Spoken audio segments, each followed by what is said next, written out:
செய்யலான்னு பார்க்குறேன். ஃபஸ்ட் வந்து இந்த மாதிரி கட் பண்ணிக்கணும். பெரிய ஃபிஷ்ஷாக இந்த மாதிரி எடுத்துக்கோங்க. எடுத்துகிட்டு இந்த மாதிரி கட் பண்ணிக்கோங்க.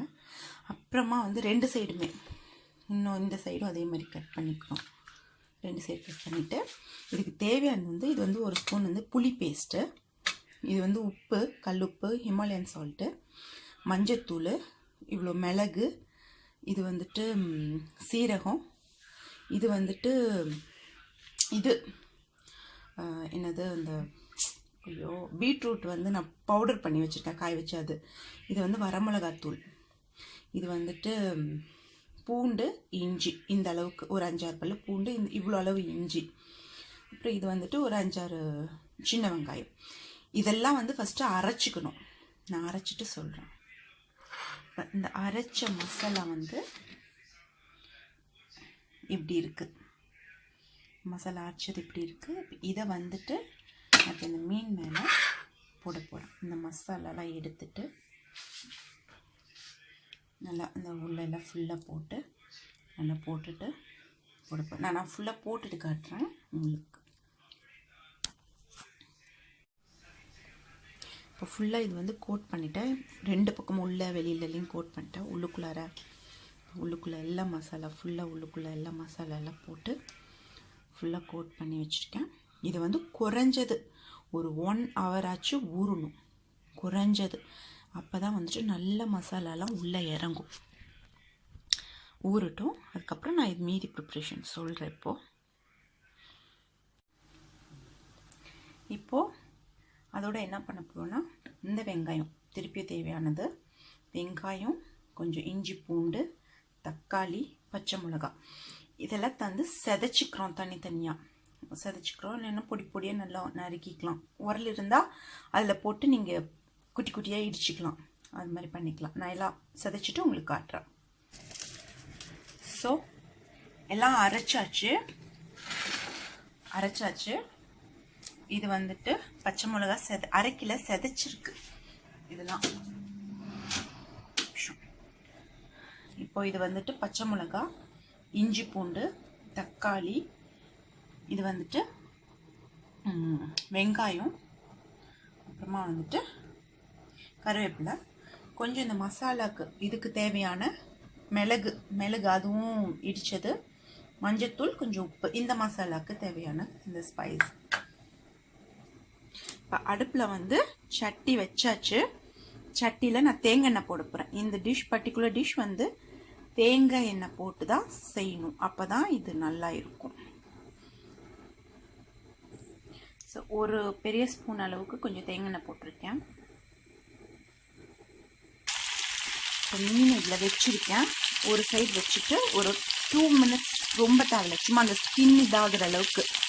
அப்புறம் திருப்பியும் போட்டு ஒரு 2 minutes வச்சுட்டு அது மாதிரி எடுத்துட வேண்டியதுதான். நான் திருப்பி போட்டுருந்தப்போ காட்டுறேன். போகிறோம்.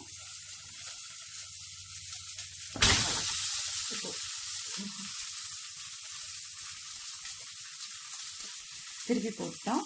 இப்போ இது வந்து ஜஸ்ட் ஒரு சைடு ஒரு 2 minutes அந்த ஸ்கின் மேலே வந்து கொஞ்சம் கிறிஸ்பி ஆகிறதுக்காக தான். இது ஆனதுக்கப்புறம் எடுத்துட்டு அப்புறமா மீதியெல்லாம் போட்டு வதக்க போகிறோம். வதக்கிட்டு அதுக்கப்புறம் நான் திருப்பி காட்டுறேன் அந்த ப்ராசஸ். இப்போது இதில் வந்து அதில் இருக்கிற மிச்ச எண்ணெயிலேயே கொஞ்சம் கருவேப்பிலை போடுறேன்.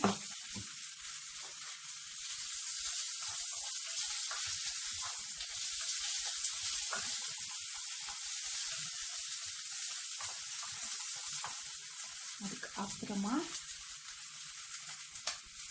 பச்சை மிளகாய், இஞ்சி, பூண்டு, அதுக்கப்புறம்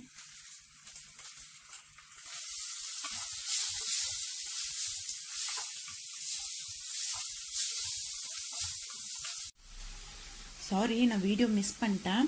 இதில் வந்து எண்ணெய் அந்த பொரிச்சு எடுத்ததில் மீதி இருக்க எண்ணெயிலே கருவேப்பிலை போட்டு வதக்கிட்டு, அதுலேயே வந்து பச்சை மிளகாவும் போட்டு வதக்கிட்டு, இஞ்சி பூண்டும் போட்டு வதக்கிட்டு, சின்ன வெங்காயம் செதைச்சது அதையும் போட்டு வதக்கிட்டு, தக்காளியும் போட்டு அதுலேயே வந்து எல்லாம் வதக்கியிருக்கேன். எல்லாம் இதுலேயே வதக்கியிருக்கேன். நல்லா இது வதக்கும் போதே நல்ல வாசனையாக இருக்குது. இப்போ இது கூட வந்துட்டு இதில் வந்து மஞ்சத்தூள், மிளகு, உப்பு இது 3ஐயும் அதில் போடுறேன்.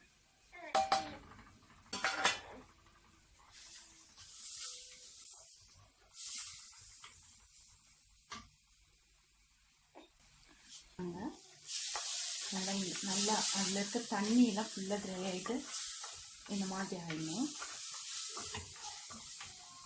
இப்போது நான் வந்துட்டு அடுப்பு ஆஃப் பண்ணிடுறேன்.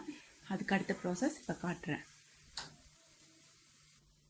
இப்போது இந்த மாதிரி அலுமினியம் பேப்பரை வந்து கீழே மேலே போடணும். ஆக்சுவலாக வந்து இது ட்ரெடிஷ்னலாக வந்து வாழை இலையில தான் செய்வாங்க. என்கிட்ட வாழை இலை இல்லை, அதனால வந்து நான் இதில் செய்கிறேன். கீழே கொஞ்சம் இந்த மசாலாவை போடுறோம். வதக்கி வச்சிருக்கிறது இது மேலே நான் இப்போ மீன் எடுத்து வைக்கிறேன்.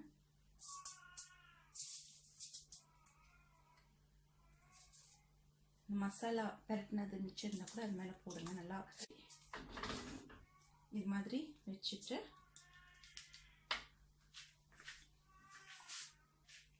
இது வந்து நம்ம மூட போகிறோம். இப்படி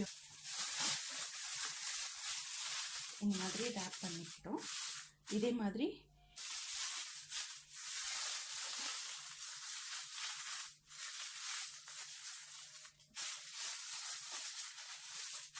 ரெடி ஆயிடுச்சு.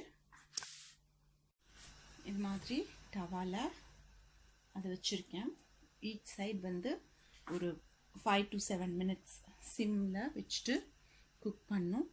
திருப்பியும் கொஞ்சம் ஹை ஃப்ளேமில் வச்சுட்டு ஈச் சைடு வந்து ஒரு பக்கமும் வந்து ஃபஸ்ட்டு ஒரு பக்கமும் 7 நிமிஷம் குக் பண்ணிட்டு சிம்மில் வச்சு, அதுக்கப்புறமா கொஞ்சம் ஃபாஸ்ட்டில் வச்சு ஒரு பக்கம் ஒரு 3 நிமிஷம் குக் பண்ணினா குக் ஆகிருக்கும், ரெடியாக இருக்கும்.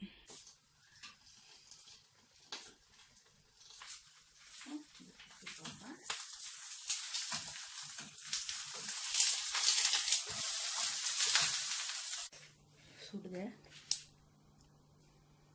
So fish ready. ரொம்ப டேஸ்ட்டாக இருக்குது. ட்ரை பண்ணி பார்த்துட்டு எப்படி இருக்குன்னு சொல்லுங்கள். ரொம்ப சூப்பராக இருக்குது. நல்லா இருந்தால் செஞ்சு பார்த்துட்டு கமெண்ட் பாக்ஸில் போடுங்க. நல்லா சூப்பராக வெந்திருக்கு. எப்படி வெந்திருக்கு பாருங்கள், எவ்வளோ சூப்பராக வெந்துட்டுருக்குன்னு. நல்லா பாருங்கள் எவ்வளோ சூப்பராக நல்லா வெந்துட்டுருக்குன்னு. நல்லா வெந்திருக்கு சூப்பராக, நல்லா ஜூஸியாக. இது வந்துட்டு நீங்கள் ரொட்டி இதுக்கெல்லாம் கூட வச்சு சாப்பிட்லாம். பாருங்கள் நல்லா இதில் ஜூஸ்லாம் இருக்குது. இது வந்து நல்லாயிருக்கும். செய்து பார்த்துட்டு சொல்லுங்கள் எப்படி இருக்குன்னு. நல்லா இருக்குன்னு கமெண்ட் பாக்ஸில் கொடுங்க. Okay, thank you.